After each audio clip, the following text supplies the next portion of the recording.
Bonjour les amis, bienvenue dans cette nouvelle vidéo. Hello friends, તમારું સ્વાગત છે તમારી યુટ્યુબ ચેનલ ફ્રેન્ચ ઇઝી છે. મિત્રો, ફ્રેન્ચ ખરેખર બહુ ઇઝી છે જો આપણે ટેકનિકથી શીખીશું તો. આજના વિડીયોમાં આપણે ફ્રેન્ચ આલ્ફાબેટ્સ શીખીશું. મિત્રો, ફ્રેન્ચ આલ્ફાબેટ્સ એટલા માટે શીખવાના કેમ કે એ કોઈ પણ લેંગ્વેજનો પાયો છે. ફ્રેન્ચ આલ્ફાબેટ્સ શીખીશું તો એના પરથી આપણને વર્ડ્સ વાંચતા આવડશે, વર્ડ શબ્દ વાંચતા આવડશે તો આપણને વાક્ય વાંચતા આવડશે.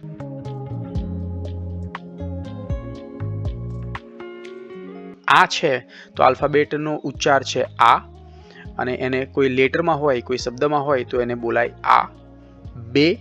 બે આલ્ફાબેટ જે છે એનો ઉચ્ચાર બે, કોઈ શબ્દમાં હોય તો એને બોલવાનો બ.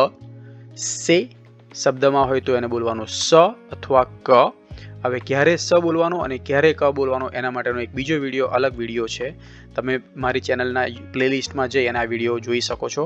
ત્યારબાદ આલ્ફાબેટ છે દે, એટલે કે દ શબ્દમાં હોય તો દ બોલવાનું, અને શબ્દમાં હોય તો હવે અહીંયા મિત્રો ખાસ ધ્યાન રાખજો, સ્ક્રીન ઉપર તમને દેખાય છે અ, ગુજરાતીમાં અ લખ્યું છે પણ એને ખરેખર બોલાય છે થોડુંક પાછળ આમ જેવું સંભળાય છે.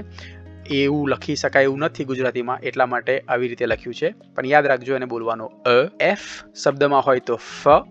હવે જે બે રીતે બોલાય છે ગ અને જ. ક્યારે ગ બોલવો ક્યારે જ બોલવો એ વિડીયો અલગથી એનો બનાવ્યો છે, એ તમે વિડીયો જોઈ શકો છો. ત્યારબાદ છે આશ. હવે આશ જે આલ્ફાબેટ છે કોઈ શબ્દમાં તમને દેખાય તો એ ત્યારે કશું જ બોલવાનું નથી, એ સાયલન્ટ છે, મ્યુટ છે. ત્યારબાદ આલ્ફાબેટ ઈ, તો શબ્દમાં હોય તો ઈ. જી શબ્દમાં હોય તો જ. જી આલ્ફાબેટનો પ્રોનાઉન્સિએશન છે, શબ્દમાં જ્યારે જી લખેલો હોય ત્યારે જ બોલવાનું. ત્યારબાદ કા શબ્દમાં હોય તો ક. એલ શબ્દમાં હોય તો લ. એમ શબ્દમાં હોય તો મ. એન શબ્દમાં હોય તો ન. ઓ શબ્દમાં હોય તો ઓ. અહીંયા ખાસ ધ્યાન રાખજો મિત્રો, ઓ ગુજરાતીમાં ઘણીવાર એવું બોલીએ છીએ ઓ ને અ બોલીએ છીએ, અ નથી ઓ છે, બરાબર? એટલે ધ્યાન રાખજો, ઓ બોલવાનો છે. પે એટલે કે પ. ક્યુ જ્યારે શબ્દમાં હોય ત્યારે ક બોલવાનો છે. એર જ્યારે શબ્દમાં હોય ત્યારે ર બોલવાનો છે.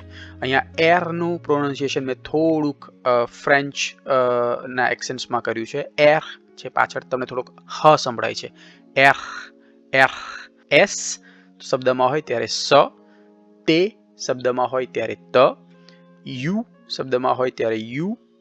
વે શબ્દમાં હોય ત્યારે વ. ડુબ્લવે તો પણ વ જ બોલવાનો છે. ઇક્સ જ્યારે શબ્દમાં હોય ત્યારે એને ક્ષ બોલવાનો છે. ક્ષ કડધો અને સ, ક્ષ. ઇગ્રેક શબ્દમાં હોય ત્યારે ઈ બોલવાનો છે. ઝેડ શબ્દમાં હોય ત્યારે ઝ બોલવાનો છે. અહીંયા જોજો ઝ છે, ગુજરાતીમાં 3 ટાઈપના ઝ છે. આ જે છે ઝ છે એ ઝીબ્રામાં જે યુઝ કરીએ છીએ ઝ એ ઝ છે, ઝેડ ઝ. merci d'avoir regardé cette vidéo. મિત્રો, મને આશા છે કે તમને આ વિડીયો ગમ્યો હશે. જો તમને આ વિડીયો ગમ્યો હોય, તમને આમાંથી કંઈક શીખવાનું મળ્યું હોય તો પ્લીઝ મને કમેન્ટમાં જણાવજો, લાઈક કરજો, તમારી આ ચેનલને સબસ્ક્રાઈબ કરજો. આપણે મળ્યા નેક્સ્ટ વિડીયોમાં. ફ્રેન્ચ ઇઝી છે.